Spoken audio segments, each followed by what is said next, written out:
好，大家平安，感謝神可以一同嘅敬拜嚇。我可能要講快啲係咪？我哋驚住凍咁啊，大家要俾心機。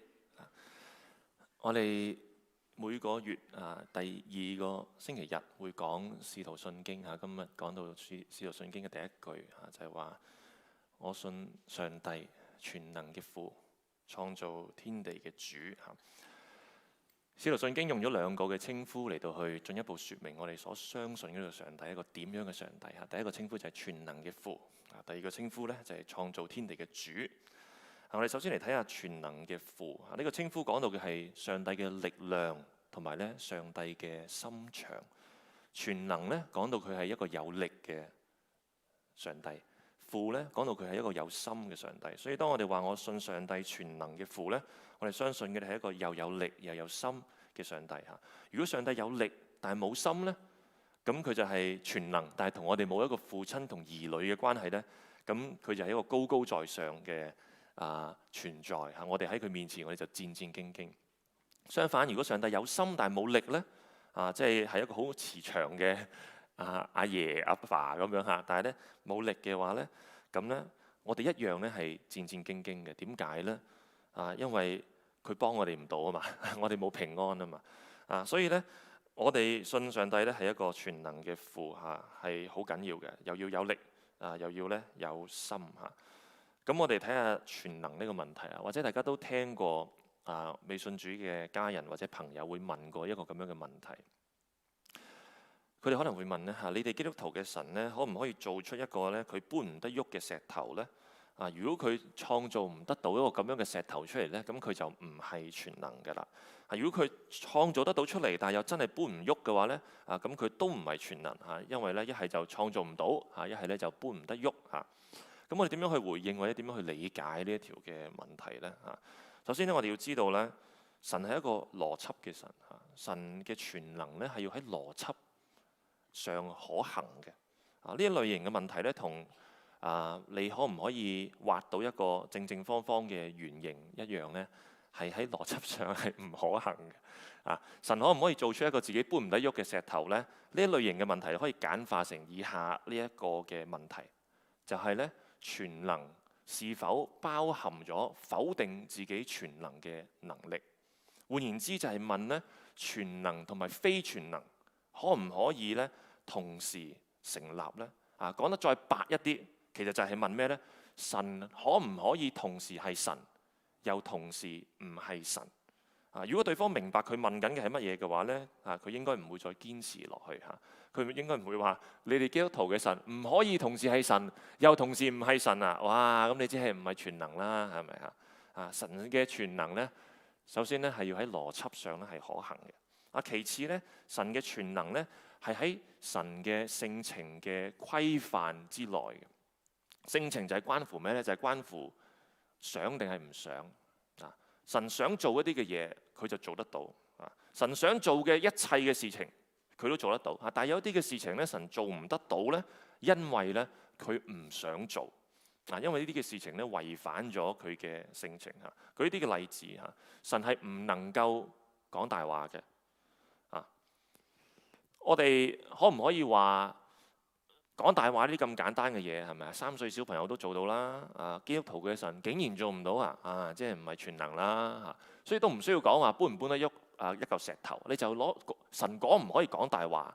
如果你要用一個絕對嘅全能嚟講呢，佢就已經有樣嘢做唔得到啦，係咪啊？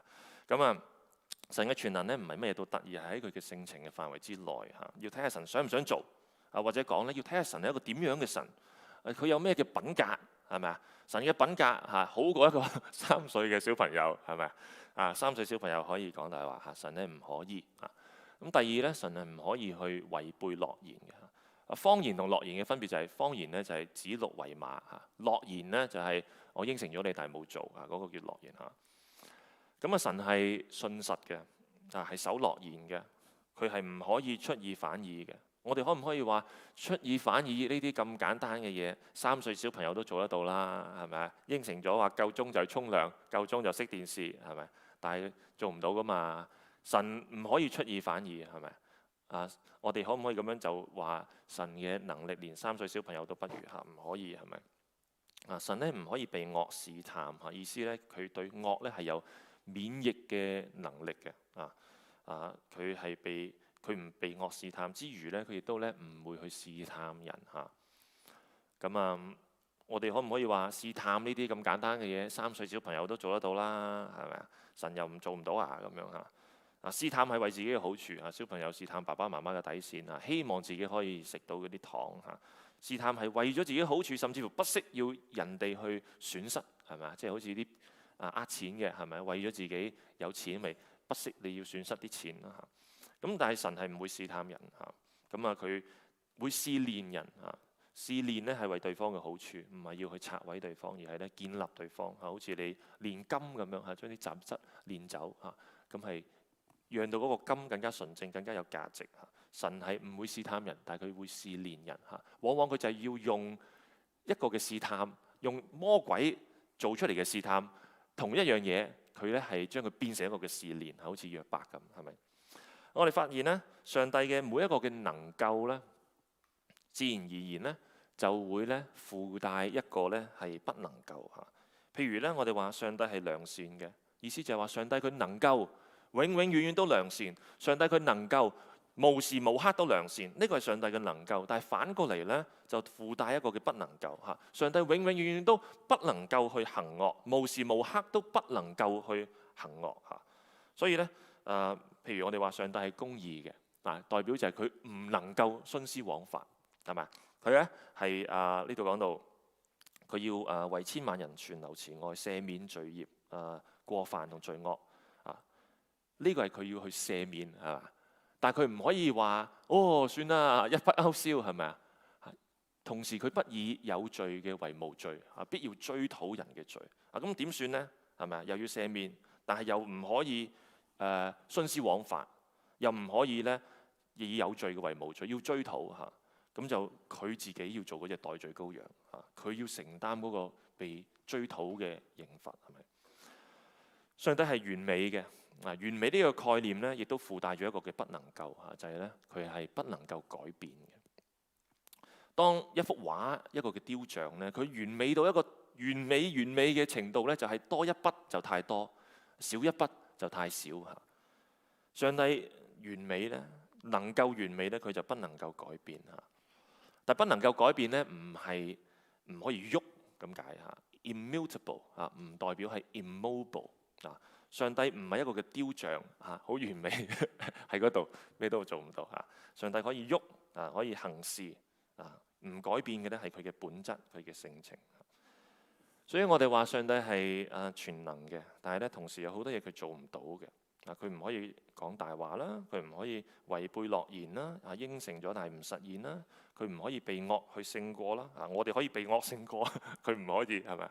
佢亦都唔可以去行惡啦包括去試探人啦佢咧唔可以徇私枉法啦唔可以唔付任何嘅代價就係一筆勾銷啲罪啦上帝咧唔能夠去改變咁用我哋人類有限嘅語言嚟去描述呢啲上帝嘅不能夠咧，彷彿其實就係佢全能嘅邊界即係全能當然冇邊界啦但係我哋用我哋人類有限嘅語言去描述，就係佢嘅良善嘅性情訂立咗一啲佢嘅邊界我哋好慶幸有呢一啲嘅不能夠因為一個喺邏輯上絕對全能、絕對自由，甚至唔由性情去定義嘅神咧，只會係一個可怕嘅魔頭一個可以隨意説謊，一個可以一時善一時惡，隨便改變主意嘅恐怖嘅魔頭冇任何人，包括佢信徒咧，可以得到任何嘅平安好似穆斯林嘅阿拉一樣喺佢哋嘅信仰裏邊咧，阿拉係有絕對嘅自由。按照住呢個邏輯嚟講咧，阿拉咧係可以救一個基督徒，而唔救一個穆斯林嘅因為佢有絕對嘅自由。如果你問一個穆斯林，按照你哋嘅理解，阿拉係咪可以救一個基督徒而唔救一個穆斯林呢？一個正統嘅穆斯林大概會點答呢？大概就係咁樣佢會話呢，阿拉當然唔能夠做任何事救任何人，但係阿拉已經話咗俾我知佢要救邊個就係咧信奉阿拉嘅人。但如果你問一個基督徒，基督徒嘅上帝係咪可以做任何事救任何人呢？我哋係冇辦法好似穆斯林咁樣答嘅，我哋唯有係答唔得嘅基督徒嘅上帝唔係任何事都可以做嘅，唔係任何人都可以救嘅。基督徒嘅上帝係一個邏輯嘅神，但係更加重要嘅，佢係一個性情不變嘅神。只有當神嘅全能係俾佢嘅性情所定義，佢先至可以被稱為我哋嘅父。否則嘅話，佢就係一個高高在上，一時候善，一時候惡嘅魔頭。穆斯林嘅阿拉係佢哋全能嘅主，唔可以被稱為佢哋全能嘅父，就係咁嘅原因。佢哋係喺主人嘅面前冇平安嘅奴才。我哋嘅上帝係我哋全能嘅父。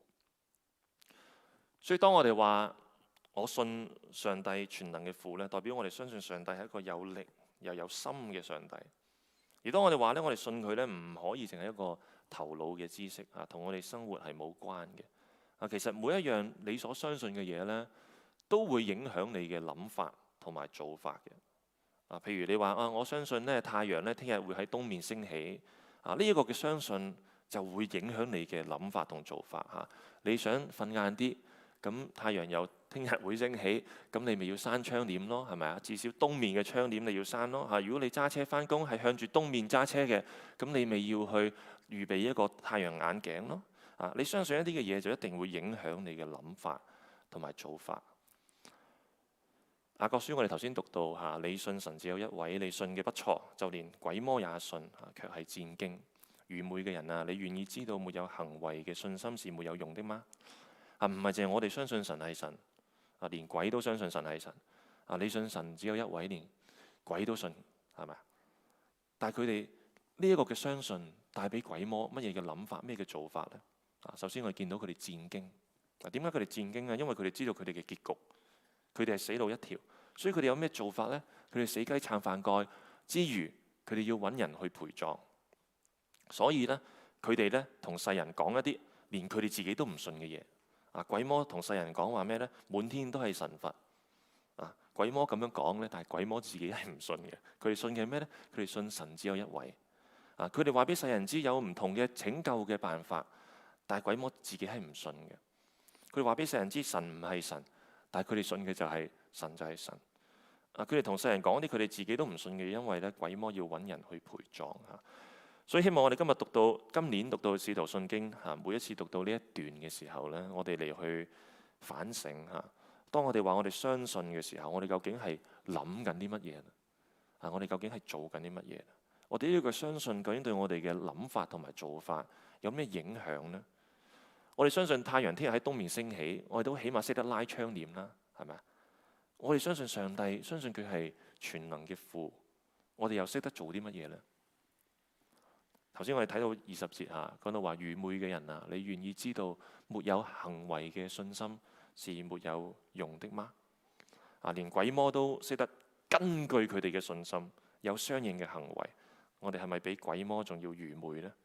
我哋有冇啲乜嘢嘅愚昧嘅血氣嘅諗法同埋做法？喺上帝係全能嘅父呢一個嘅相信嘅面前，我哋需要重新嘅去審視咧，有冇啲咩嘅錯誤嘅焦點、錯誤嘅優先嘅順序，我哋需要重新去排列呢？講到神係全能嘅父，仲有一個嘅問題要解決，就係苦難嘅問題。既然上帝係全能嘅父，點解會呢個世界有苦難呢？點解我哋嘅生活有苦難呢？呢個問題嘅背後咧，大家要知道，其實係一個嘅假設。佢假設緊乜嘢呢？假設上帝冇任何好嘅理由去允許邪惡存在。因為如果上帝有允許苦難同邪惡存在嘅好嘅理由嘅話，咁佢嘅存在同邪惡嘅存在之間呢，就冇矛盾啦。但係如果我哋可以證明上帝冇任何一個嘅好嘅理由去允許邪惡存在嘅話，咁樣一個有心有力嘅上帝就同邪惡苦難呢係不能夠喺邏輯上面兼容。咁人有冇辦法去證明上帝冇任何一個嘅好嘅理由去允許邪惡存在呢？係冇辦法嘅。點解呢？我哋要記得呢個嘅問題呢係建立喺一個嘅假設上面嘅，就係神係全能嘅。呢一條係個問題。呢條問題裏頭，喺個問題裏頭，呢條問題之所以問得到出嚟，佢有一個嘅假設係建立喺佢上面，就係如果上帝係全能嘅父嚇，所以如果你係去尊重呢個嘅假設嘅話咧嚇，如果上帝係一個全能嘅父咧，咁佢就有無限嘅智慧。如果上帝嘅能力大到人為咗邪惡嘅存在要嬲咗佢嘅話，如果上帝嘅能力大到人為咗邪惡嘅存在要揾上帝去負責任嘅話，咁上帝嘅能力就大到一個程度，有人諗唔到嘅理由去允許邪惡存在。所以如果你要話神嘅存在同邪惡嘅存在係唔兼容嘅話，喺邏輯上唔兼容嘅話，人要去話到一個嘅結論，上帝冇任何一個嘅理由，但係人係冇辦法話到嘅，因為呢條問題佢本身就係假設上帝係能力大到你可以有一啲嘅理由係你諗唔得到，但係佢諗到嚇。我哋冇辦法列舉神允許邪惡苦難存在嘅每一個嘅理由，但係我哋知道佢有理由嚇。並且我哋相信呢，總有一日咧喺歷史嘅終結嘅時候咧，神會讓我哋對於苦難嘅問題咧有一個喺理性上嘅、感性上嘅、靈性上嘅滿足，好叫我哋之前所有嘅不甘、所有嘅無奈、所有嘅憤怒咧、所有嘅悲傷都得到安慰。啊，聖經有兩個代表嘅例子，第一個咧就係約瑟啊，約瑟俾佢嘅哥哥賣咗去埃及做奴隸嚇，當時候佢係17歲啊，等到佢再見翻佢嘅爸爸嘅時候咧，約瑟已經係39歲啊，所以你可以想象喺埃及嘅呢22年裏頭啊，佢會有好多嘅問題，好多嘅眼淚啊，好多嘅失望，好多嘅憤怒。到約瑟嘅爸爸過身嘅時候咧，約瑟嗰啲哥哥好驚啊！而家阿爸走咗啦，啊約瑟會唔會嚟咧揾我哋算賬咧？咁樣嚇。咁當時候約瑟爸爸走嘅時候咧，約瑟係56歲啊。當時候56歲嘅約瑟係點樣回顧佢嘅歲月咧？佢話咧：從前你哋有意咧要害我，但係神有美好嘅意思在其中，為要成全今日嘅光景，使許多嘅人嘅性命得以保存嚇。佢講呢番話咧，唔係勉強講出嚟，而係佢睇到神嘅全盤計劃之後，佢自己嘅理性同埋感性同埋靈性得到滿足，得到安慰。換言之咧，如果約瑟一早知道神知道嘅嘢咧，佢甚至乎可能咧會主動求佢哥哥：喂，快啲賣我啦！趁住嗰個拐子佬嗰個隊仲未走，快啲賣我！唔係蘇州過後冇艇搭，係咪啊？約瑟係有得到答案嘅代表嚇。約伯咧就係咧冇得到答案嘅代表。啊，約伯嘅屋企人嘅性命被奪走，佢自己嘅身體遭到摧殘之餘，仲要俾人哋指指點點嚇，話佢有問題，係咪？經歷咗多嘅苦難嚇。但係直到約伯記嘅結尾咧，約伯都冇得到一個具體嘅答案嚇。約瑟係得到答案嘅代表嚇，約伯係冇得到答案嘅代表嚇。之餘咧，佢仲要俾神問咗佢好多個問題嚇。儘管係咁樣，約伯有冇心滿意足咧？我哋話有嚇。儘管約伯冇得到嘅答案，但係佢可唔可以釋懷佢遭遇嘅苦難呢？喺最後嘅時候，佢可以嚇。神俾佢睇嘅係創造嚇，神俾佢睇嘅係神嘅大嘅創造嚇。喺約瑟同約伯嘅經歷，我哋知道咧，喺歷史終結嘅時候咧，喺永恆降臨嘅嗰一刻，我哋可能會好似約瑟咁樣得到一個原來之前係咁啊嘅答案，或者我哋會好似約伯咁樣喺度睇到一個新嘅創造之後，睇到新天新地之後咧，我哋唔需要一個答案，我哋之前所有嘅憤恨、悲傷都會得到安慰嚇。因為到時候咧，唔係淨係我哋自己，仲要係我哋所愛嘅人咧，都會得到一個我哋曾經冇擁有過嘅身體同埋生活啊。有啲嘢係時間可以沖淡，但係有啲嘢時間沖淡唔到嘅。意思就係話咧，可能到你人生嘅最後一日，你都仲會為之前一個嘅苦難遺憾，你係放唔得低。但係時間沖淡唔到嘅嘢咧，永恆可以去沖淡。唔單止係沖淡，仲係俾一個之前更加好嘅，俾一個升咗級嘅身體同生活我哋。就好似小朋友搶玩具，係好委屈好嬲、好傷心啊！但係到佢哋30幾、40歲嘅時候咧，唔會再記得嗰啲嘢。之前嘅嘢已經唔重要嚇。或者永恆裏頭俾我哋一個嘅更新嘅身體同埋天地咧，就等於咩咧？呢個效果就等於兩個小朋友爭玩具嘅時候，爸爸出嚟話再俾一人一個更加好嘅玩具佢哋，亦都會讓到之前嘅嗰種嘅遺憾、嗰種嘅生氣、悲傷，亦都唔重要啦嚇。當時候將來就會係一個咁樣嘅情況下，我哋擁有嘅係比起恢復過去一個更加令人滿足嘅脫胎換骨嘅身體同世界嚇。因為咧喺十字架上面各種各樣嘅邪惡同埋苦難咧係撲向主耶穌嚇。唔單止係人嘅罪，仲要係撒旦嘅權勢撲向主耶穌嚇。佢俾朋友拋棄、背叛、否認啊，交咗俾一批反覆無常嘅暴徒啊。佢經歷咗歪曲事實嘅審判，受到咗折磨啊，遭遇殺害。喺過程中，我哋見到人嘅懦弱、人嘅謊言、人嘅偏見、民族主義、腐敗嘅宗教制度同埋政治制度嚇，全部同撒旦嘅邪惡嘅權勢一齊撲向主耶穌嚇。所以當我哋問點解我哋有苦難，我哋更加要問咧，點解一個冇罪嘅神，意思就係話一個唔需要遭遇報應嘅神，要受咁樣嘅苦難。當主耶穌喺十字架上面嘅時候，好多人去嘲笑佢。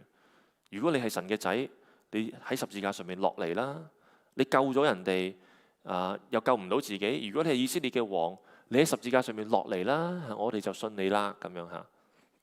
身為神嘅兒子，主耶穌絕對有能力喺十字架上面落嚟。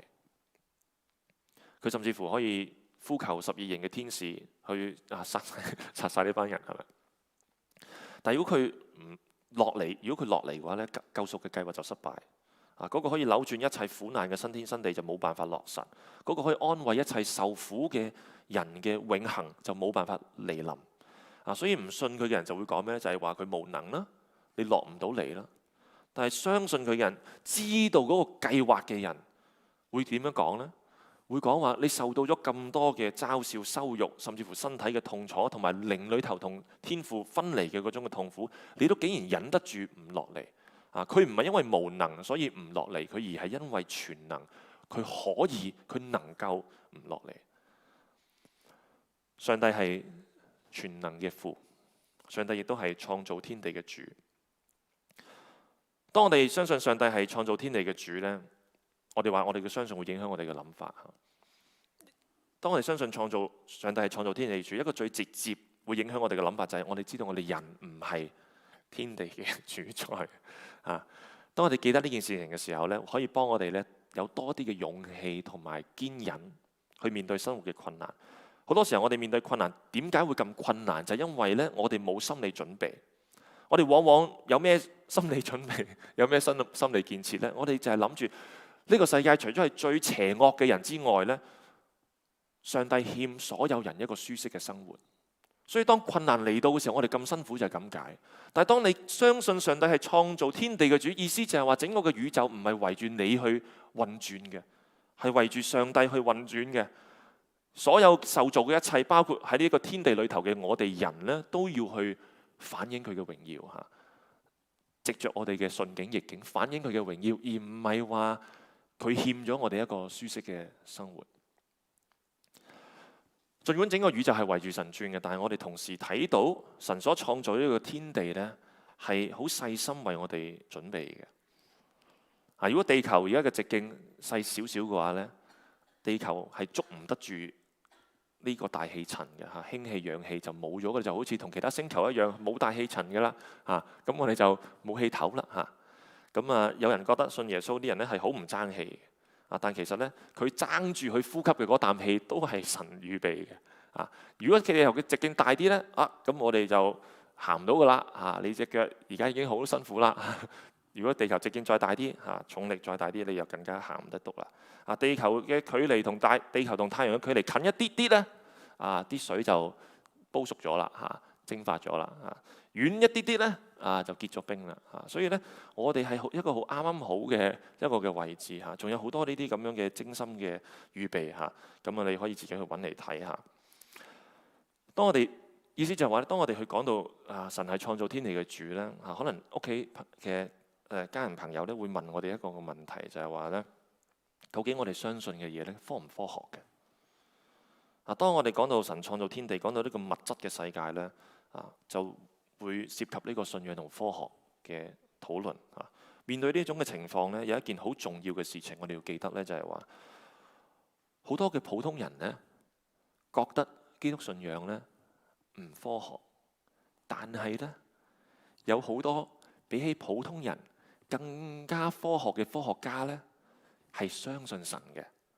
咁你話基督信仰係科唔科學呢？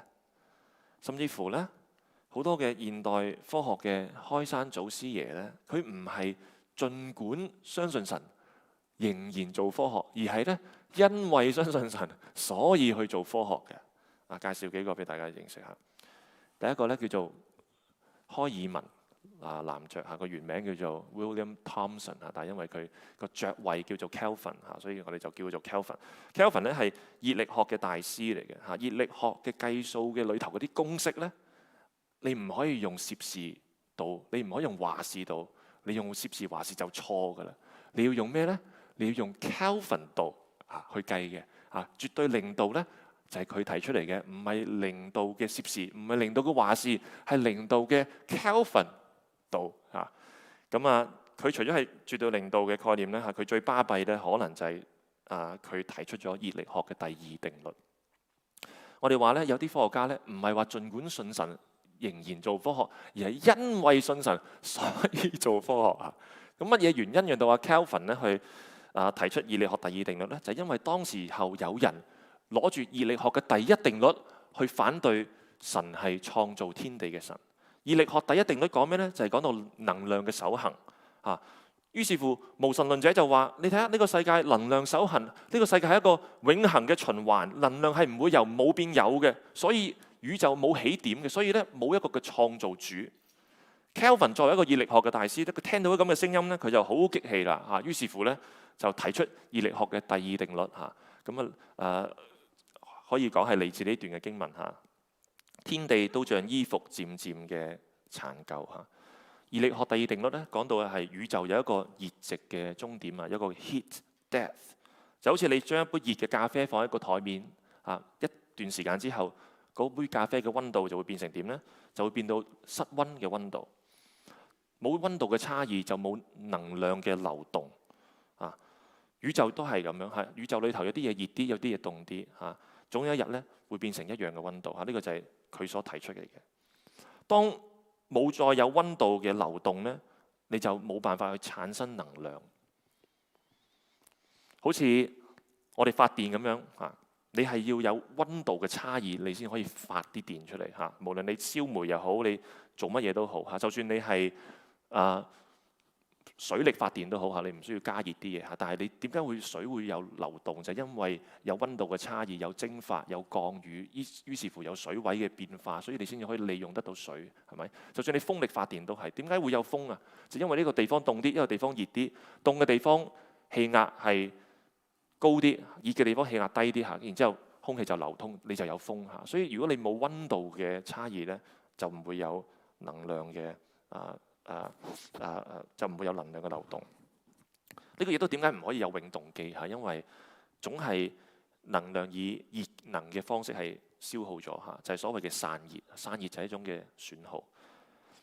大家要知道咧，Kelvin 佢唔係提出一個普通嘅發現，唔係攞咗一個普通嘅專利，而係提出咗一個嘅定律。定律嘅意思係咩呢？定律就係話，就算你係一個唔相信神嘅科學家都好，你學熱力學，你就要學呢條嘅定律。定律嘅意思就係話，就算你係一個唔相信神嘅科學家都好，你去做研究，你就要將呢條定律係去計算在內。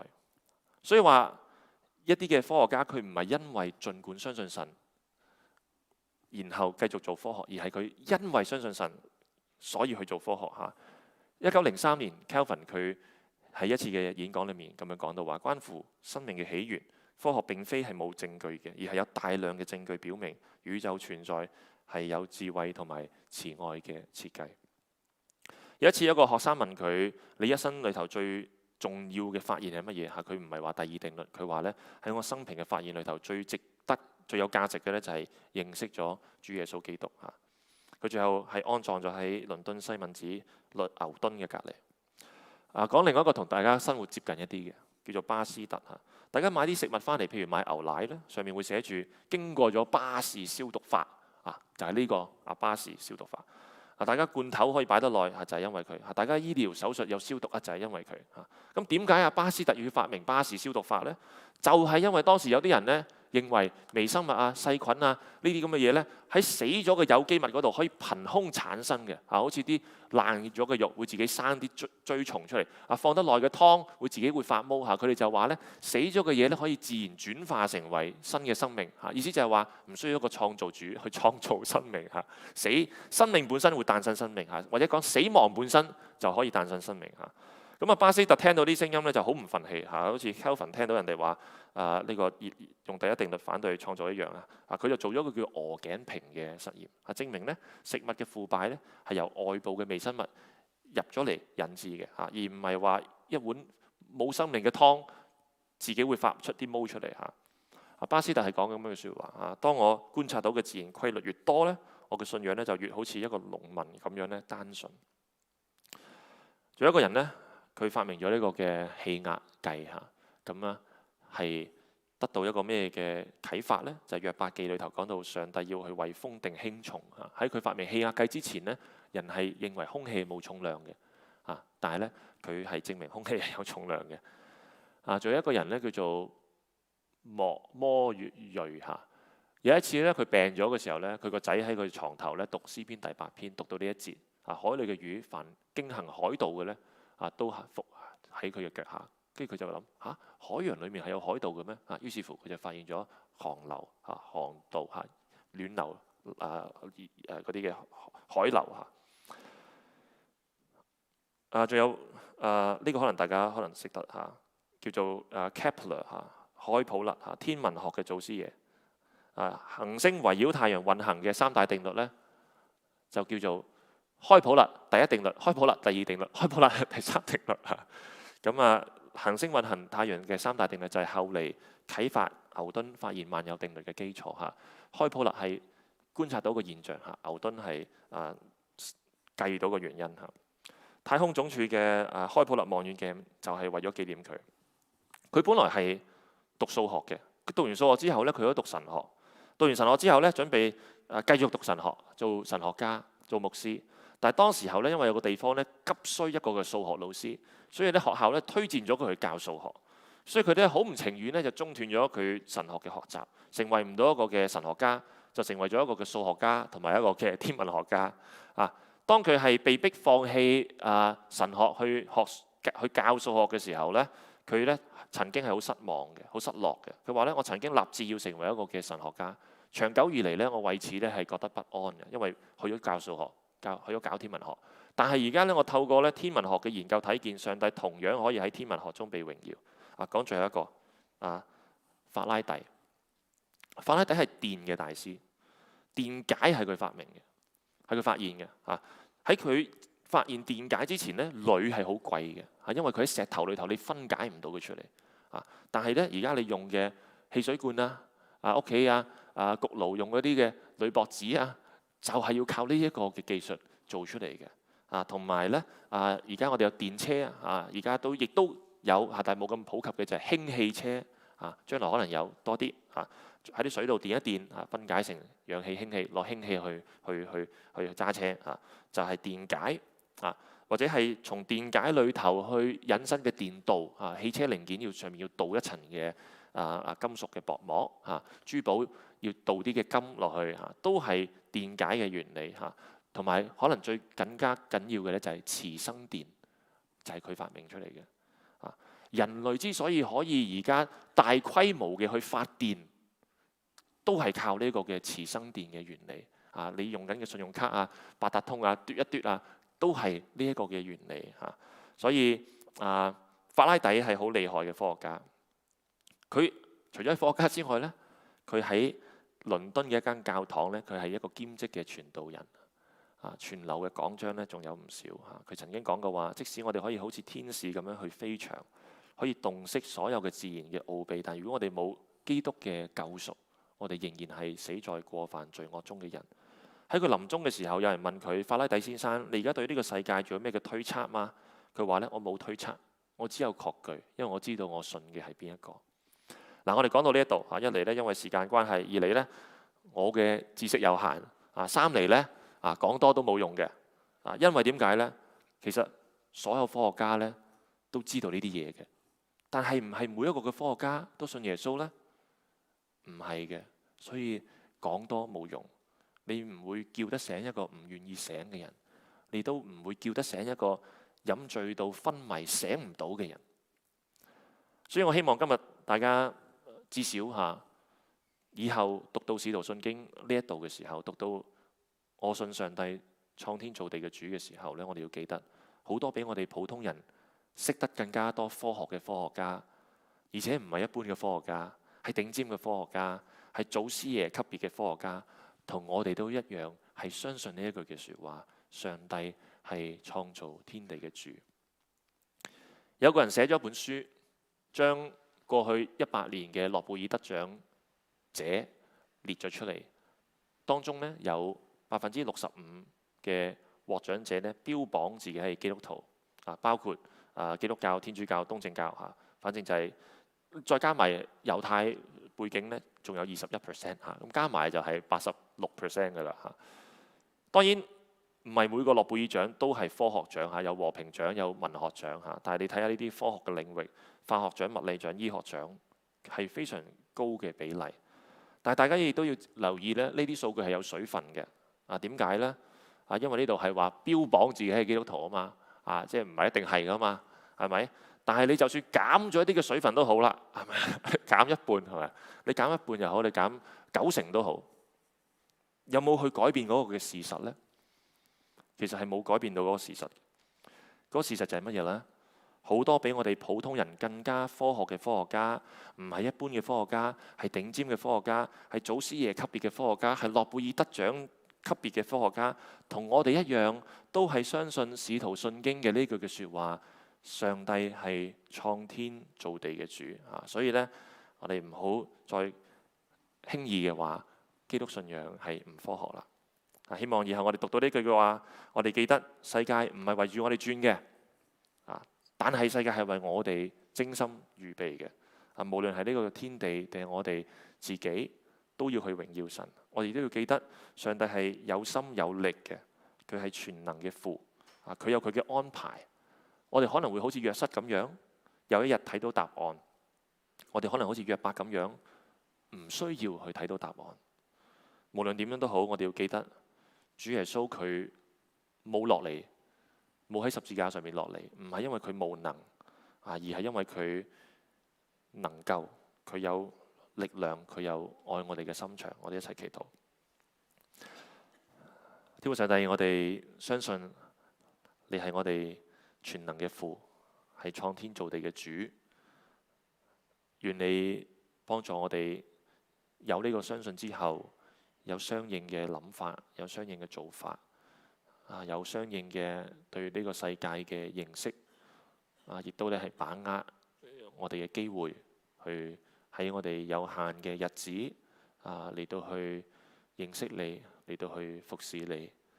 我哋願你幫助我哋，如果遇到一啲同類型嘅問題，我哋從你而嚟嘅幫助去回答。並且呢，我哋自己亦都係去堅固我哋自己嘅信心。我哋禱告奉主耶穌基督嘅名求，阿門。